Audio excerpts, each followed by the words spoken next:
semuanya, perkenalkan nama aku Virus Mumtazia Gornea dengan NIM 25105111132. Nama saya Izarilko dengan NIM 25105111121.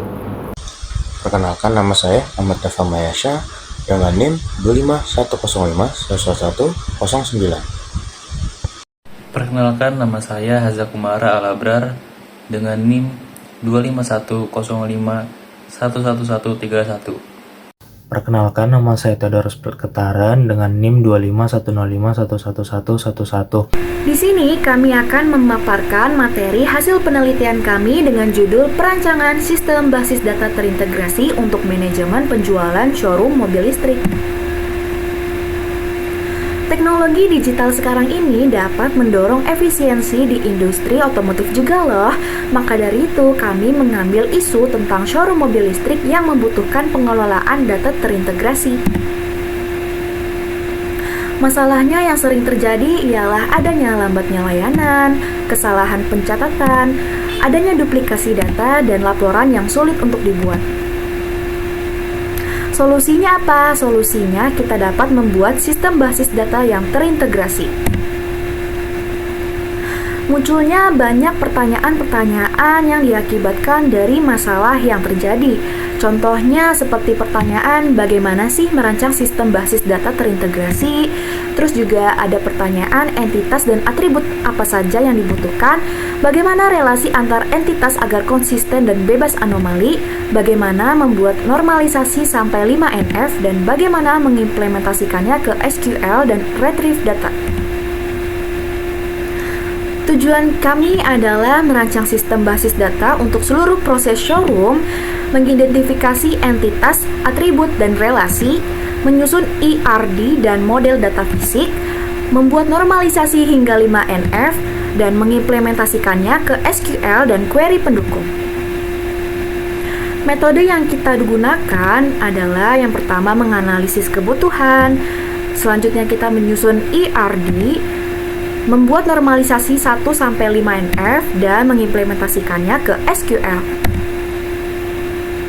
Cakupan sistemnya ada pelanggan, ada unit mobil, ada transaksi, ada pembayaran, ada servis, dan ada garansi. Manfaatnya terbagi menjadi dua, secara teoritis dan secara praktis. Secara teoritis, kami dapat memberikan kontribusi pada ilmu basis data dan memberikan contoh normalisasi tingkah lanjut. Secara praktis, kami dapat mempermudah manajemen data showroom dan memberikan pelayanan seperti pengecekan stok, transaksi, layanan purna jual, dan dasar pengembangan aplikasi di masa depan. Selanjutnya kita masuk ke pengenalan entitas. Yang pertama yaitu entitas merek.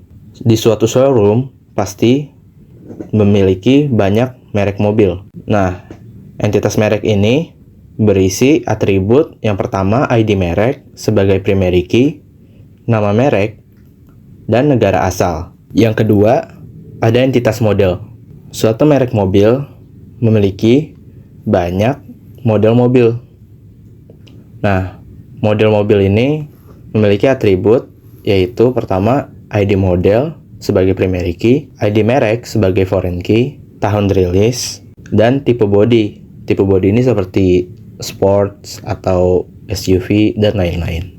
Kemudian yang ketiga ada entitas spesifikasi. Di entitas spesifikasi ini yang pertama berisi ID spesifikasi sebagai primary key, ID model sebagai foreign key, kapasitas baterai, jarak tempuh, tenaga, dan waktu charging. Oke, yang keempat, ada entitas unit. Entitas unit berisi atribut yang pertama ID unit sebagai primary key, ID model sebagai foreign key, nomor angka sebagai unique, warna, status, dan harga. Selanjutnya, ada entitas customer. Di entitas customer ini memiliki atribut yang pertama ID customer, nama, alamat, nomor telepon, dan alamat Gmail.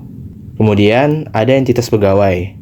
Entitas pegawai ini berisi atribut ID pegawai, nama pegawai, dan jabatan pegawai. Oke, kemudian ada entitas transaksi.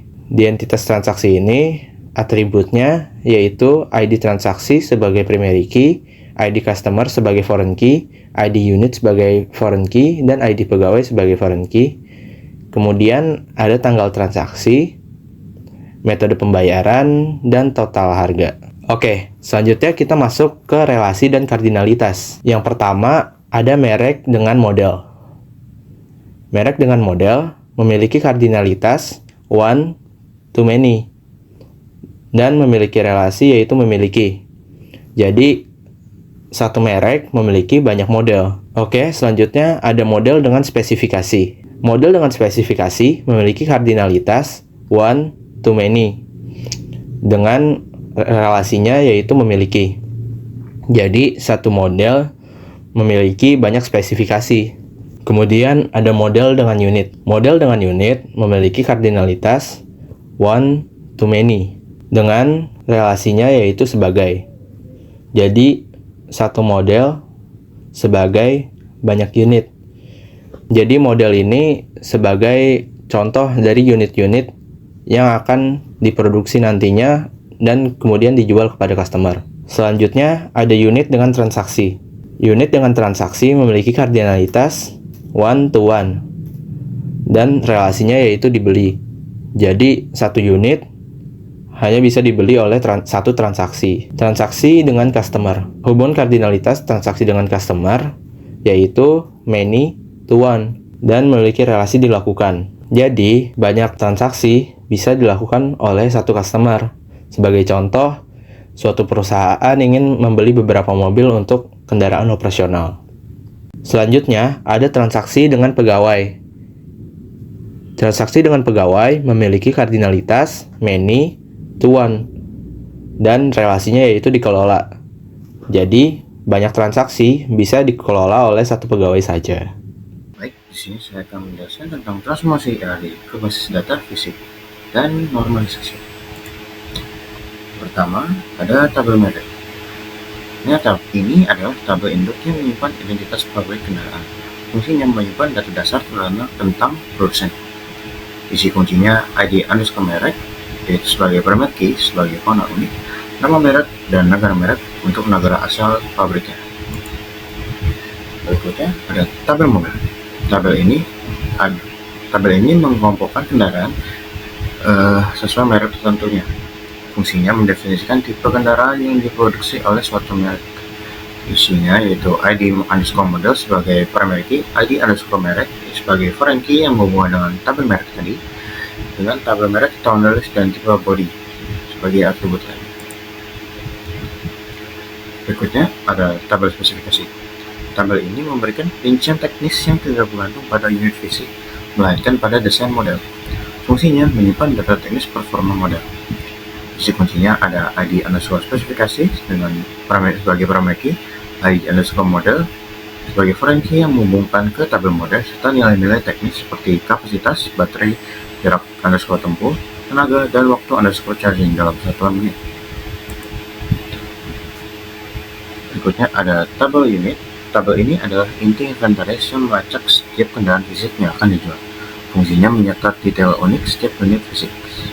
Isi kunci pertama ada ID underscore unit sebagai primary key, ID underscore model sebagai foreign key untuk mengetahui spesifikasinya, dan yang paling penting adalah nomor rangka yang harus unik, tidak boleh ada duplikasi, dan status menggunakan item tersedia atau terjual untuk mengontrol ketersediaan kolom harga, mencatat harga jual unit tersebut. Berikutnya ada tabel customer. Tabel ini menyimpan data pribadi pembeli kendaraan. Fungsinya untuk menyimpan identitas dan kotak pelanggan. Isi kuncinya ID underscore customer sebagai primary key, nama, alamat, nomor telepon, dan Gmail.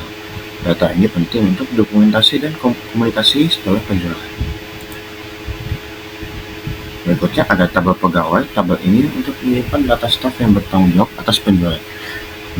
Fungsinya menyimpan data identitas karyawan penjualan. Isi kuncinya yaitu ID underscore pegawai sebagai primary key dengan nama dan jabatan untuk menunjukkan para pegawai tersebut dalam perusahaan. Terakhir ada tabel transaksi penjualan. Tabel ini adalah pusat relasi yang mencatat setiap peristiwa penjualan menghubungkan semua identitas lainnya. Fungsinya mencatat semua penjualan yang terjadi mengikat unit, pelanggan, dan pegawai dalam satu catatan waktu. Isi kunci dan relasi, pertama ada ID transaksi sebagai parameter, identitas unit penjualannya dari setiap transaksi, ada ID customer, ID unit, dan ID pegawai yang menggunakan foreign key untuk menghubungkan dengan tabel-tabel sebelumnya. Ada tabel transaksi yang mencatat kapan transaksi dilakukan, ada metode pembayaran, dan total harga nilai akhir transaksi. Tabel ini memungkinkan analisis mengenai unit mana yang paling laku, pegawai mana yang berkinerja baik, dan kapan penjualan ini terjadi. Selanjutnya kita ke bagian normalisasi. Yang pertama ada bentuk pertama atau 1NF. Contohnya, untuk tujuannya ini untuk menghilangkan repeating groups dan memastikan setiap kolom hanya berisi nilai tunggal. Contohnya, ID transaksi adalah parameter key yang memastikan setiap baris di tabel transaksi penjualan adalah unique. Seperti yang terlihat, ID lain adalah foreign key. Yang tadi terlihat, ada lagi, lain tidak ada pertentangan. Yang kedua ada bentuk normal kedua, yaitu 2NF, menghilangkan keterlaluan parsial di mana atribut non-kunci bergantung hanya pada sebagian dari parameter key komposite. Contohnya, di tabel model, atribut non-kunci seperti tolerance dan tipe bonus punya bergantung pada seluruh kunci pada satu kunci, yaitu ID model. Berikutnya ada bentuk normal ketiga yang bertujuan untuk menghilangkan keterlaluan transitif di mana atribut non-kunci bergantung pada atribut non-kunci lainnya. Contohnya, di tabel model, atribut non-kunci seperti bergantung pada hazard, cut tadi, bagian 3, bentuk normal 3, cut aja, mulai dari awal. Bentuk normal ketiga, menghilangkan keterlaluan transitif di mana atribut non-kunci bergantung pada atribut non-kunci lainnya. Contohnya, pemisahan identitas merek, detail merek, nama underscore merek, negara underscore merek dipersiapkan ke tabel merek tadi, tabel yang dipisahkan ke tabel ini. Tabel model hanya menyimpan ID underscore merek sebagai foreign key. Nah, ini tidak ada yang bisa mengubah nama underscore merek tanpa mengubah ID underscore merek dengan nama underscore merek tidak bergantung pada ID model. Ketergantungannya ini dihilangkan. Istilah berikutnya ada bentuk normal Boyce record, memastikan bahwa setiap penentu determinan di tabel adalah kandidat key. Contohnya, atribut nomor rangka di tabel unit ini ditetapkan sebagai unik karena ia secara unik dapat mengidentifikasi setiap unit ia bertindak sebagai kandidat key. Nama hasil ini memastikan bahwa atribut non-PK lainnya seperti harga atau warna tidak bergantung pada nomor underscore rangka melainkan pada ID underscore unit atau parameter utama. Ini mencegah anomali data, misalnya dua nomor rangka yang sama memiliki harga yang berbeda. Yang terakhir ada bentuk nama keempat dan kelima. Ini saya gabung karena yang buat sini sebenarnya adalah bentuk normalisasi ketiga yang lebih kuat. Yang pertama, kegunaan bentuk nama keempat menghilangkan multi-value dependency yang dapat menyebabkan baris duplikat yang tidak perlu. Contohnya, dari gambar seperti ini, struktur one-to-many antara merek ke model dan model unit sudah kuat. Tidak ada informasi ganda seperti warna dan aksesori yang disimpan di kolom yang sama. Berikutnya ada normal bentuk nama kelima yang berfungsi menghilangkan join dependency yang memastikan tabel dapat dicegah. Ulang misalkan. Yang terakhir bentuk normal keempat dan kelima. Bentuk normal kelima berfungsi untuk menghilangkan multi-value dependency yang dapat menyebabkan baris duplikat yang tidak perlu. Sedangkan bentuk normal kelima berfungsi untuk menghilangkan join dependency dan memastikan tabel tidak dapat dipecah lagi tanpa kehilangan dependency. Untuk contoh normal keempat seperti pada gambar, struktur one-to-many antara merek ke model dan model unit sudah kuat. Tidak ada informasi ganda seperti warna aksesori yang disimpan di kolom yang sama. Untuk contoh normalisasi keempat, dengan pemisahan yang terperinci ketika menggabungkan tabel-tabel yang lain seperti merek, unit, dan model untuk membuat laporan penjualan tidak akan terjadi data palsu atau baris duplikat yang tidak akurat. Selanjutnya ada implementasi basis data. Pada tahap awal, saya membuat sebuah database baru bernama Showroom Mobil Listrik. Database ini akan digunakan untuk menyimpan seluruh data operasional showroom, mulai dari merek kendaraan, model, unit yang tersedia, hingga data pelanggan dan transaksi. Perintah SQL yang digunakan sangat sederhana, itu create database showroom mobil listrik, use showroom mobil listrik. Langkah ini merupakan fondasi utama sebelum membentuk struktur tabel di dalamnya. Selanjutnya, pembuatan tabel-tabel. Setelah database siap, saya melanjutkan dengan membuat 7 tabel sesuai rancangan ERD. Setiap tabel memiliki fungsi masing-masing dan saling terhubung melalui foreign key untuk menjaga konsistensi data. Yang pertama, tabel merek. Menyimpan data produsen mobil listrik. Lalu ada tabel model, berisi model kendaraan yang dikeluarkan oleh setiap merek, terhubung dengan relasi one to many. Selanjutnya ada tabel spesifikasi yang menyimpan detail teknis setiap model seperti kapasitas baterai dan jarak tempuh. Selanjutnya ada tabel unit, menyimpan kendaraan fisik di showroom, lengkap dengan nomor rangka, warna, status, dan harganya. Selanjutnya ada tabel customer, yaitu berisi data pelanggan. Lalu ada tabel pegawai, berisi data pegawai yang menangani penjualan. Lalu ada tabel transaksi penjualan, yang bertugas mencatat setiap proses jual beli, yang menghubungkan pelanggan, unit, dan pegawai dalam satu transaksi. Relasi-relasi ini memungkinkan sistem berjalan secara terintegrasi dan menghindari data ganda atau tidak valid. Setelah struktur tabel selesai, tahap berikutnya adalah mengisi data awal menggunakan perintah insert.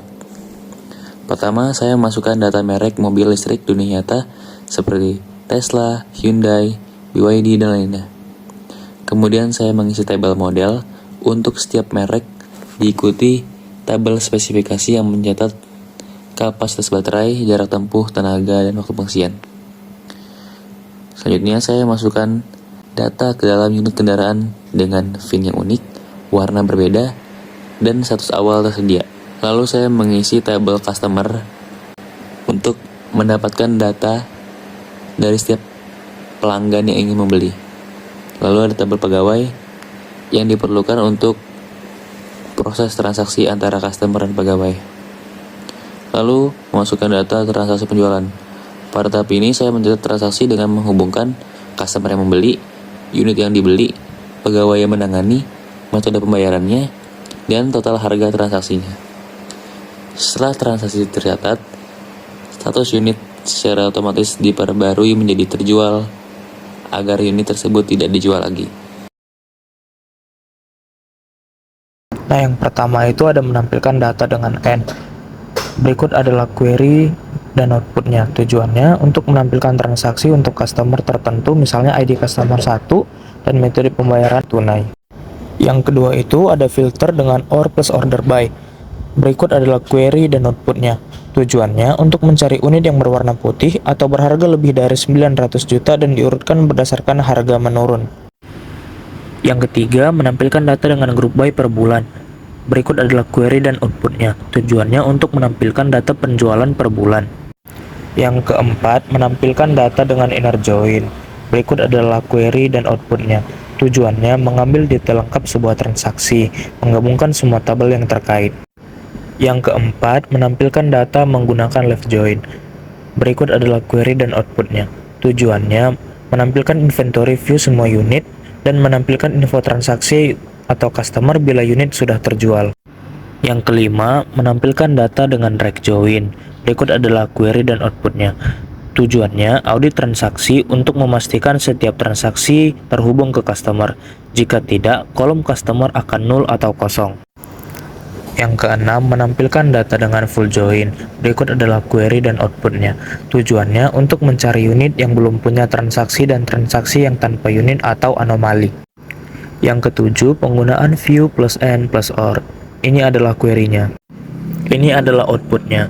Tujuannya untuk membuat view unit tersedia lalu gunakan filter n atau or pada view. Yang kedelapan, menampilkan data dengan kombinasi AND, OR, atau group by. Berikut adalah query dan outputnya.